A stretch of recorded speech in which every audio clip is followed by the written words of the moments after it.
Bismillahirrahmanirrahim. Assalamualaikum warahmatullahi wabarakatuh dan selamat pagi.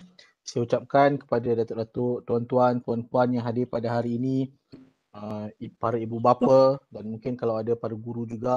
Selamat datang saya ucapkan ke sesi webinar kita pada hari inilah.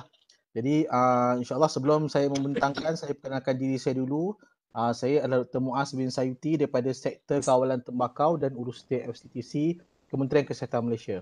Jadi dalam sesi pertama kita pada hari ini, ada beberapa perkara yang saya akan terangkanlah kepada tuan-tuan, ibu bapa yang ada di sini. Pertama adalah tentang masalah penggunaan rokok dan tembakau itu sendiri. Kemudian adalah impak kesihatan impak penggunaan rokok dan vape itu kepada kesihatan dan ekonomi. Dan khusus pada hari ini saya akan jelaskan tentang isu kawalan dalam produk vape dan merokok yang ada di Malaysia. Jadi tuan-tuan dan puan-puan, kalau kita tengok dekat sini, kita dapat nampaklah di sini siapa yang belum kenal, ini adalah pokok tembakau lah. Dan kalau kita tengok pokok tembakau ni, kalau di Malaysia ni banyak ditanam di sekitar Kelantan, Perak juga ada, di Sabah dan Sarawak lah. Tapi kalau kita tengok produk merokok itu sendiri, bila kita katakan tentang produk merokok, dia ada dua jenis lah. Pertama, produk-produk merokok yang daripada sumber dia adalah tembakau. Kemudian produk-produk merokok yang sumber dia adalah bukan tembakau, tapi dia biasanya mengandungi nikotin ataupun tidak mengandungi nikotin. Masalah merokok ni sebenarnya dah lama lah, dah bertahun-tahun. Kalau kita tengok daripada 1492 lagi, ketika ditemukan rokok, dan rokok dulu dia nampak sebagai benda yang sangat baik untuk kesihatan lah awal-awalnya. Bahkan dikatakan kalau bila isap rokok tu jadi segar dan sebagainya. Tapi akhirnya setelah beberapa tahun, berapa puluh tahun, kita dapat nampak kesan akibat merokok itu sendiri kepada kesihatan. Okey, ini adalah produk hasil tembakau lah. Kita ada macam-macam produk hasil tembakau yang kita kawal di bawah undang-undang yang sedia ada. Kalau kita tengok undang-undang yang sedia ada, contohnya kita mengawal produk-produk seperti rokok, pipe, bidis, sigar, shisha dan sebagainya. Dan kalau kita tengok dekat bawah tu ada juga produk-produk tembakau yang tidak digunakan sebagai produk merokok, seperti loose tobacco dan snus. Snus ni dia letak di bawah lidah lah. Saya takut nanti mungkin ada anak-anak yang terpengaruh, yang pernah menggunakan snus, nanti harap ibu bapa boleh tengok benda ni. Kan nampak benda macam kotak apa, chewing gum dan sebagainya. Yang bahagian bawah ni sebenarnya dia adalah snus, dia adalah tembakau yang dipaketkan dalam seceh dan diletakkan di bawah lidah lah. Ini adalah yang pembakaran dan inilah yang kunyah lah. Okey, jadi ini adalah antara produk-produk rokok elektronik tapi masih menggunakan produk-produk tembakau. Kalau kita tengok dekat sini ada beberapa jenama lah seperti IQOS. IQOS ni adalah the device, dan kemudian HEETS adalah rokok itu sendirilah, dan macam-macam produk merokok yang kita ada. Okey, ini dia memanaskan. Dia tak, katanya tak bakar lah. Okey, kalau kita tengok dari segi prevalent, tuan-tuan dan puan-puan, dekat Malaysia ni, 1 daripada 5 orang rakyat Malaysia yang dewasa ni adalah perokok. Jumlah ini sangat besar berbanding negara-negara maju yang lain.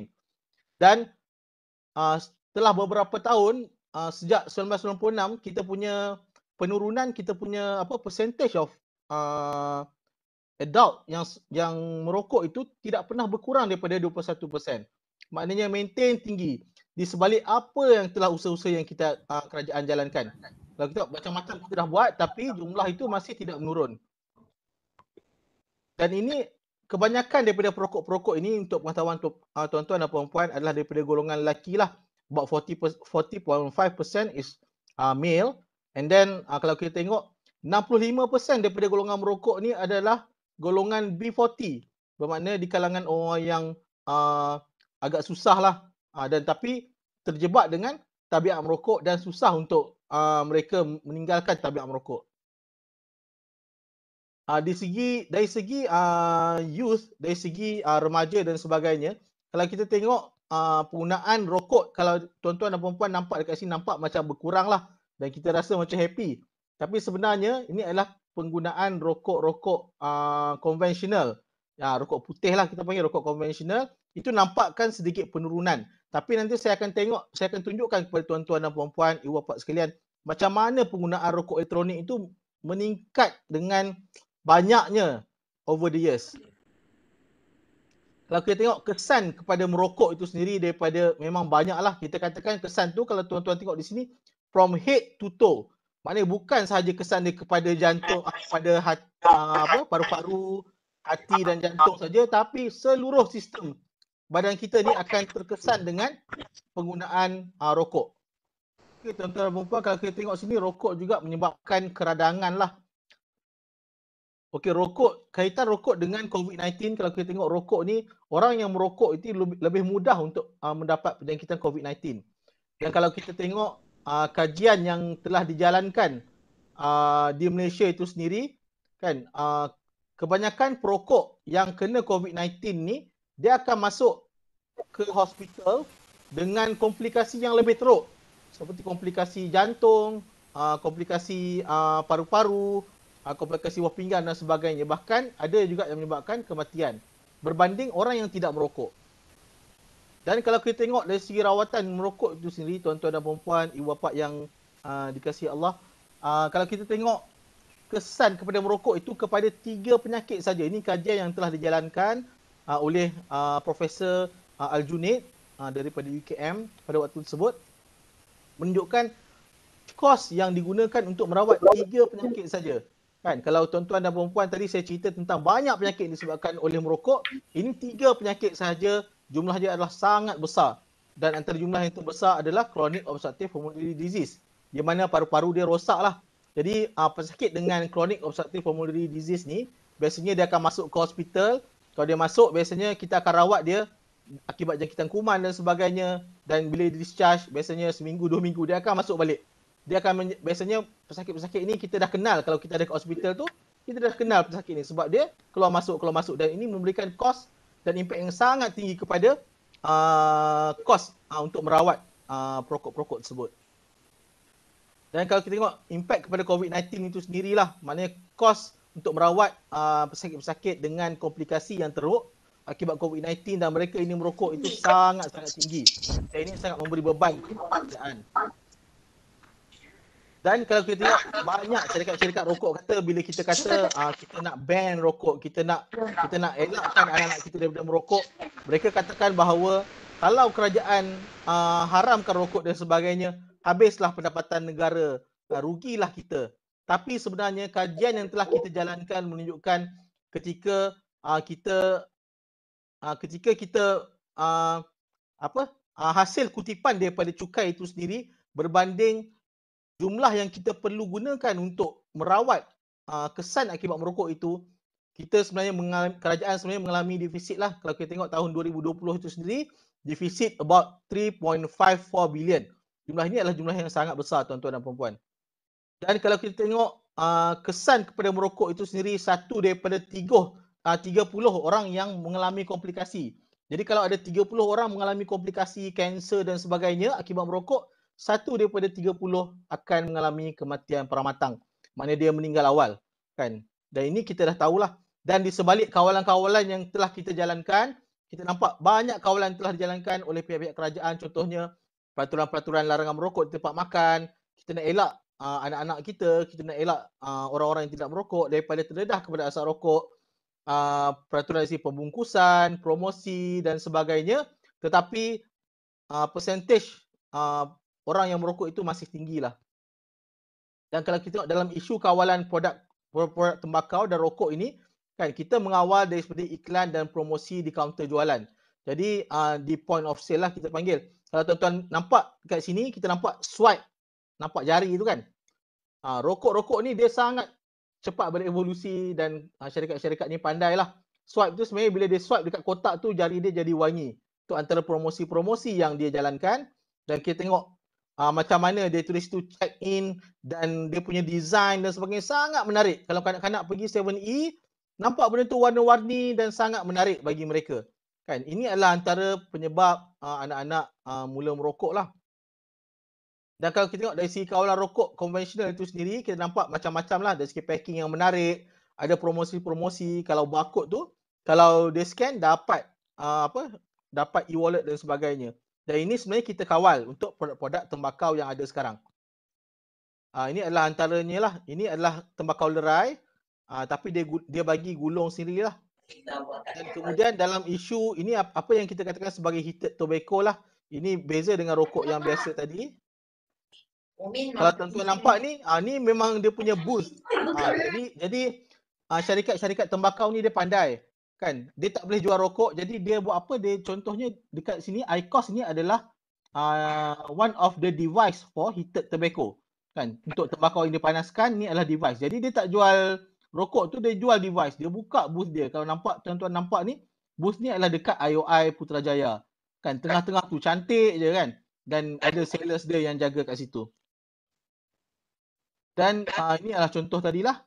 Kemudian mereka juga mempromosikan rokok dalam berbagai cara lah yang nampak kita dah larang.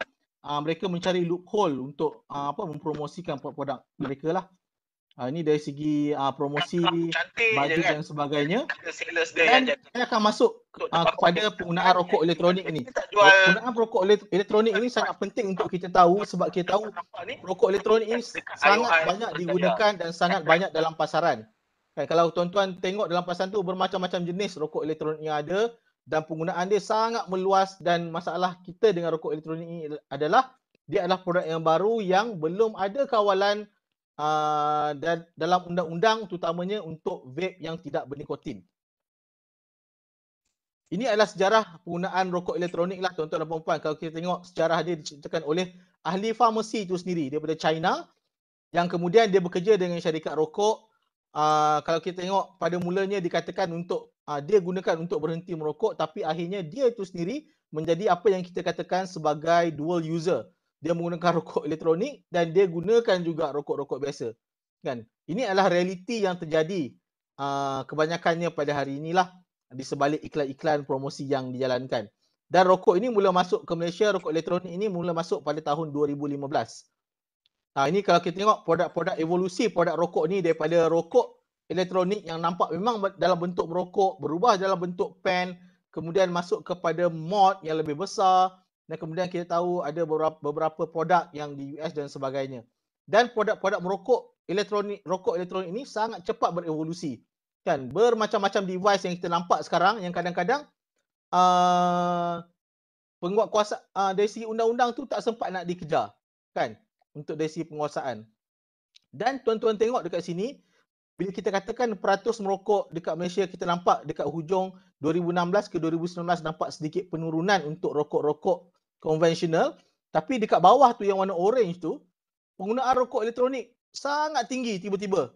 Kan, sangat tinggi. Cuba tuan-tuan bayangkan over the years kalau kita tidak melakukan sesuatu terhadap kawalan rokok-rokok elektronik, bermakna sangat banyak nanti anak-anak kita yang akan terlibat dengan gejala merokok. Sebab bila kita katakan merokok ini bukan sahaja rokok-rokok konvensional, tapi juga termasuk rokok elektronik kerana addiction daripada nikotin itu sendiri.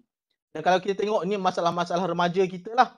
Ini kajian yang kita jalankan pada tahun 2016, 9,1 student daripada jumlah student yang ada di sekolah itu adalah merokok, dan kebanyakan student-student yang merokok ini, kajian yang jalan di sebelah kanan ni, kajian yang dijalankan oleh pihak UKM pada tahun 2018, kita melihat bahawa 30% daripada remaja yang merokok itu adalah dual user. Jadi dia menggunakan rokok elektronik dan dia juga menggunakan rokok konvensional, guna dua-dua. Dan kalau kita tengok rokok elektronik itu semakin trend lah. Tengok jumlah dia 42.2% daripada jumlah perokok-perokok di kalangan remaja. Bermakna di kalangan remaja rokok elektronik ni memang trend sekarang ni. Kan, banyak remaja yang kadang-kadang bawa balik rumah dan kadang-kadang ibu bapa pun tak sedar bahawa itu adalah vape, itu adalah mod dan sebagainya, itu adalah pot dan sebagainya. Dan kita nampak di sini penggunaan rokok elektronik itu meningkatlah di kalangan remaja. Bahkan kita nampak dekat bawah ni anak-anak pun dah mula memang menghisap vape dan sebagainya.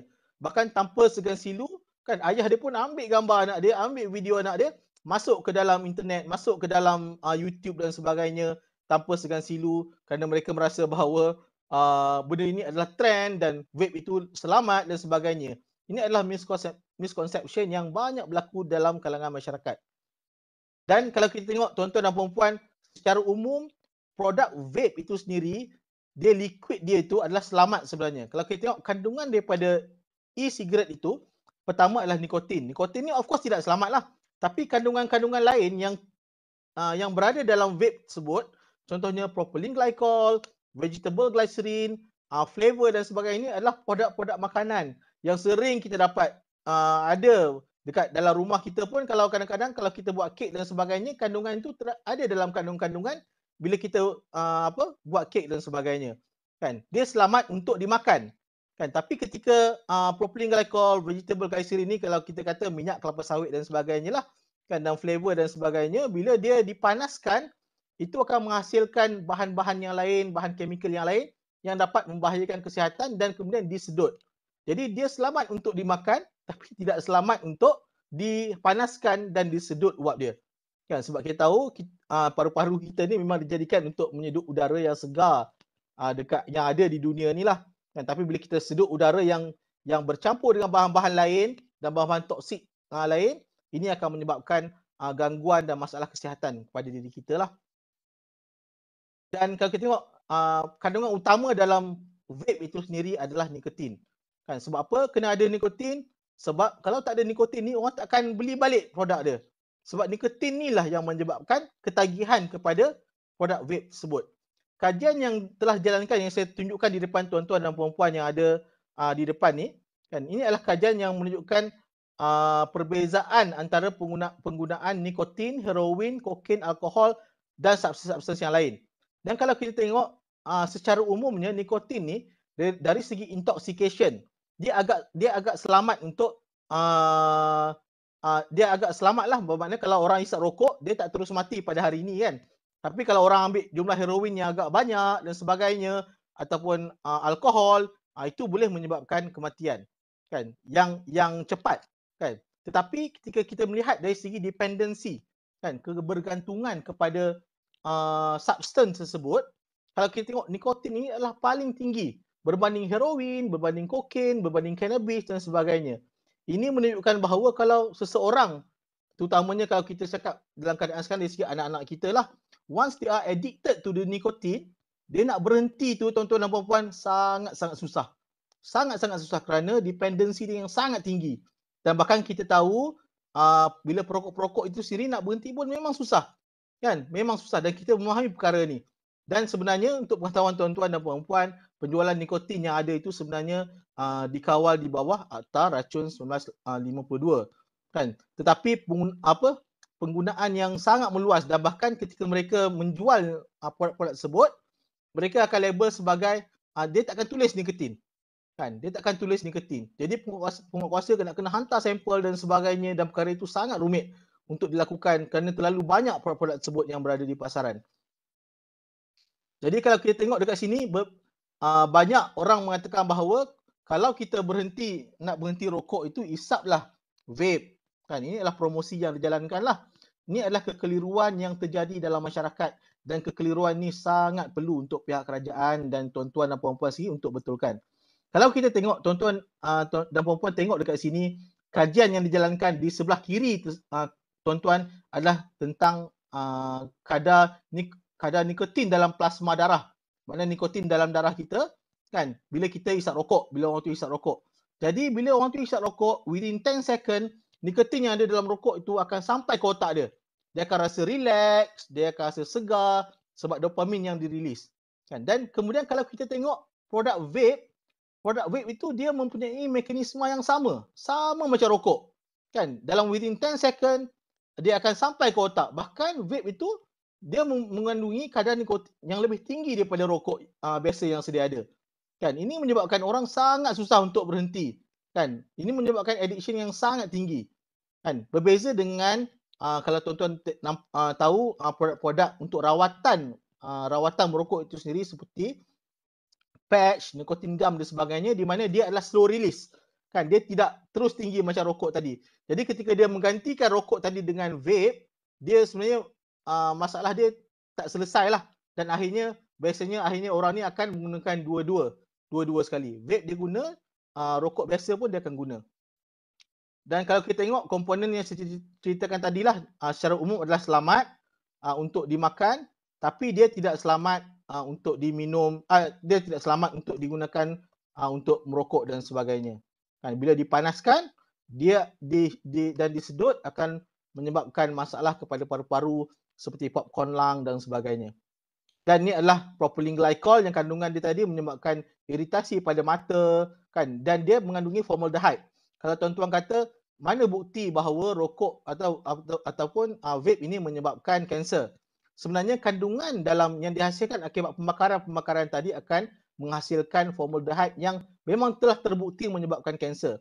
Tetapi untuk pengetahuan tuan-tuan dan puan-puan, pendedahan kepada bahan ini memerlukan jangka waktu yang lama untuk dia mendapat kanser. Jadi contoh rokok kalau dia hisap hari ini, esok dia tak kena kanser. Kan? Maybe after 30 years baru dia akan kena. Begitu jugalah dengan vape. Kan? Jadi sebab vape ni adalah produk baru, jadi belum ada orang kena kanser lagi sebab vape. Tuan-tuan akan nampak dalam masa 30 tahun, 20 tahun lagi, mungkin kan, kemungkinan besar dan saya yakin akan ada orang yang akan kena kanser akibat penggunaan vape tersebut. Sebab kandungan tu memang dah ada dalam vape tersebut.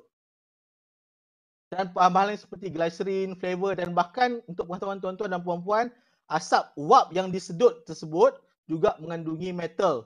Kan, mengandungi metal. Metal ni datang daripada mana? Datang daripada bahan-bahan ataupun kita panggil heating coil yang ada di dalam device vape tadi. Ini adalah antara studi yang dijalankan di seluruh dunia lah. Jadi kita telah dikompil 175 studi yang nak melihat vape ni selamat ke tak. Kan, dia nak tengok vape ni selamat ke tak. Kan. Dan bahkan kalau kita tengok dalam studi ni, 34% daripada studi tersebut adalah ada conflict of interest, mana ada disponsor oleh syarikat vape, disponsor oleh syarikat tembakau dan sebagainya. Tapi daripada semua studi walaupun disponsor oleh syarikat vape dan tembakau, conclusion yang didapatkan adalah tak ada produk-produk rokok elektronik tadi yang selamat. Tak ada yang selamat. Semua berbahaya. Dan ini telah diakui oleh syarikat-syarikat tembakau. Dan akhirnya mereka menggunakan istilah apa yang dia gunakan adalah less harmful. Lebih selamat dia kata. Kan? Dia tak kata selamat, dia kata lebih selamat. Sebab dia tahu kandungan-kandungan dalam tu memang ada racun. Dan dia tak boleh buktikan bahawa tak ada racun dekat dalam produk vape tersebut. Kan? Jadi ketika kita bercakap tentang less harmful, jadi kalau kita tengok tadi bahaya rokok, bahaya vape, saya memberikan satu gambaran yang senang untuk kita cerna. Contohnya kalau rokok tu, kesan akibat merokok tu kita katakan contohnya seperti orang terjun bangunan daripada tingkat 20. Tapi kita kata tentang vape, dia kata lebih selamat. Okey, lebih selamat. Okey, saya turun 2 tingkat. Sekarang dia terjun daripada tingkat 18. Okey, lebih selamat tapi kesan akhirnya adalah tidak selamat, tuan-tuan dan puan-puan. Bahkan racun tu kalau diberi pilihan tuan-tuan dan puan-puan, tuan-tuan nak yang ada 10 racun atau tuan-tuan nak ada yang 1 racun. Of course kita tak nak. Kita nak yang selamat. Dan conclusion daripada tersebut juga most of the studies ada kesan cytotoxicity yang menyebabkan kanser, inflamasi dan sebagainya. Dan kemudian dapatan daripada kajian-kajian tersebut juga menunjukkan short term exposure, maknanya pendedahan yang singkat itu kan tidak menunjukkan gambaran sebenarnya apa yang akan terjadi ketika bertahun-tahun orang itu menghisap produk vape tadi. Kan macam saya katakan tadilah tentang kanser dan sebagainya. Ini yang penting tuan-tuan dan puan-puan untuk pengetahuan tuan-tuan dan puan-puan, sebab banyak yang berasa bahawa vape ini selamat. Pertama ketika vape itu menjadi rokok dulu orang dah tahu bila orang hisap rokok busuk. Kadang-kadang ibu-ibu dekat rumah pun tak suka. Dan tapi bila suami dia bertukar kepada vape, dia punya gut tu dah down. Sebab apa? Dia rasa benda tu selamat dan vape itu wangi. Kan? Memang wangi vape tu. Macam-macam perisa, creamy, vanilla dan sebagainya. Kan? Jadi ibu-ibu pun rasa tak kisah, tapi sebenarnya passive exposure to vapor, kesan kepada asap yang ataupun wap yang dihembuskan tadi sama kesan dia, kandungan yang sama juga ada dalam asap yang disedut oleh vapor tadi. Kan? Kesan dia. Kan? Bahkan boleh menyebabkan lung obstruction dan sebagainya. Jadi kadang-kadang kalau ada tuan-tuan perempuan yang isap vape dan kemudian nampak anak-anak, terutama anak-anak yang kecil tu kadang-kadang mudah kena asma, kan, mudah kena jangkitan kuman dan sebagainya. Hati-hatilah tuan-tuan perempuan, kalau boleh berhentilah, dan janganlah kalau tak boleh berhenti pun, tak boleh berhenti sangat pun, janganlah isap dalam kereta, janganlah isap dalam rumah. Kan? Kerana pendedahan kepada anak-anak itu kan, nikotin dan sebagainya itu memberi kesan yang sangat teruk kepada anak-anak kita, terutama anak-anak yang kecil lah kan. Bahkan vape ini telah terbukti tidak selamat kepada semua lah, tak kira umur dia.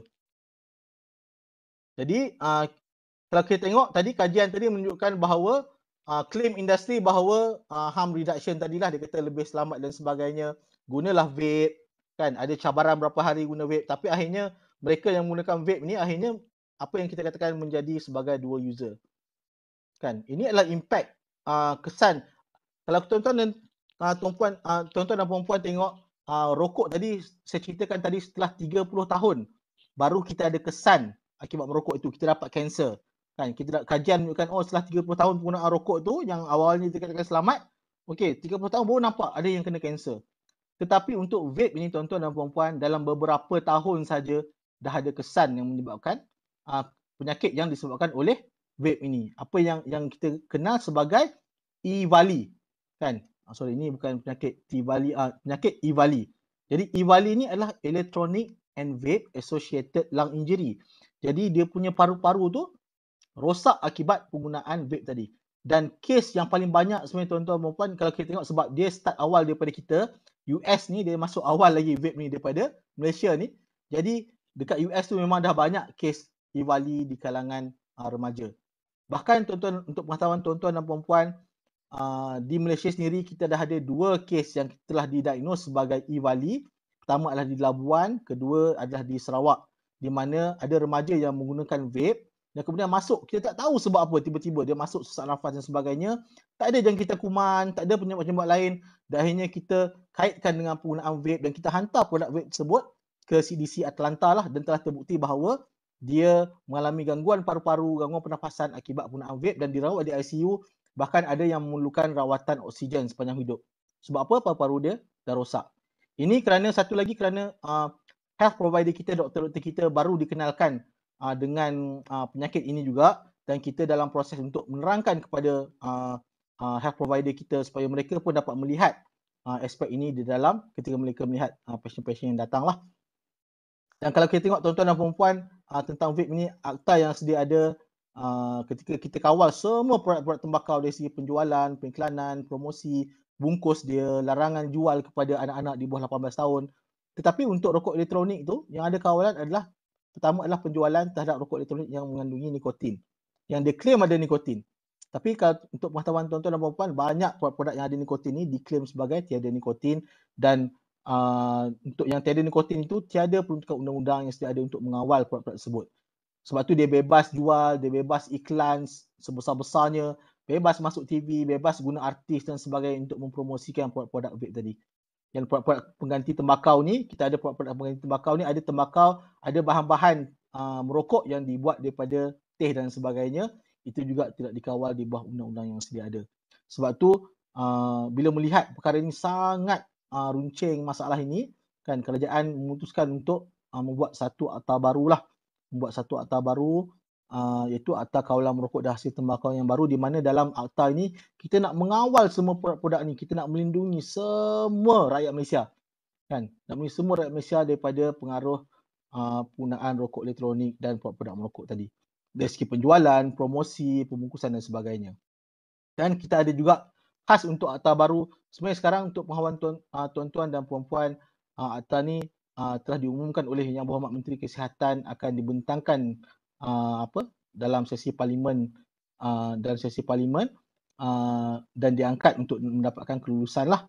Dan kalau kita tengok dari segi akta baru ini juga ada satu peruntukan yang akan dijelaskan oleh Dr. Noliana nanti, tentang larangan penjualan, pembelian dan pemilikan kepada apa yang kita katakan sebagai generational endgame, itu yang lahir pada tahun 2005, iaitu Form 5 pada tahun ni, dan adik-adik dia ke bawah, di mana kita akan melarang penggunaan produk ini seumur hidup dia. Dan ini akan dijelaskan lebih lanjut oleh Dr. Liana sebentar lagi lah. Dan kalau kita tengok, inilah yang promosi-promosi yang ada yang tak mampu untuk kita kawal, kan, dikatakan sebagai lebih selamat dan sebagainya, kan.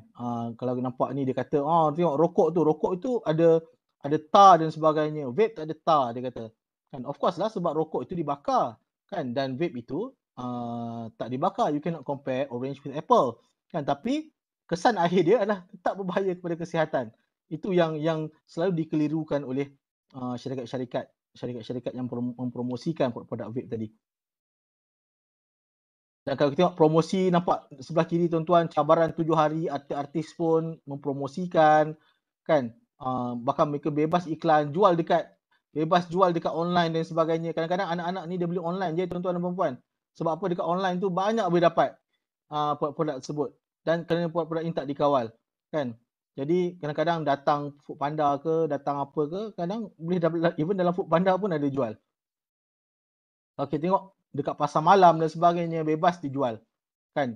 Dari segi reka bentuk, kenapa kalau tuan-tuan nampak dekat sini macam-macam reka bentuk yang ada dan sangat-sangat menarik perhatian kanak-kanak.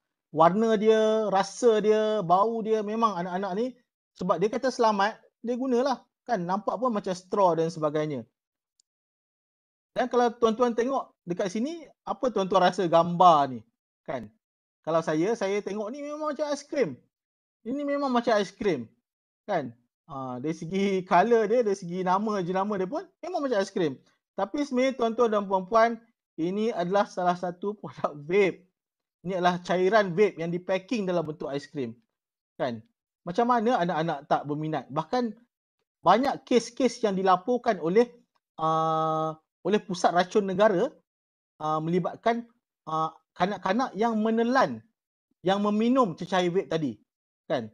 Sebab dia ada nikotin, dia sangat bahaya. Kalau dia minum tu boleh menyebabkan kematian, kan. Terutama kepada kanak-kanak, kan. Bila dia iklan macam ni, dia letak macam ni, memang sangat-sangat bahaya kepada kanak-kanak lah.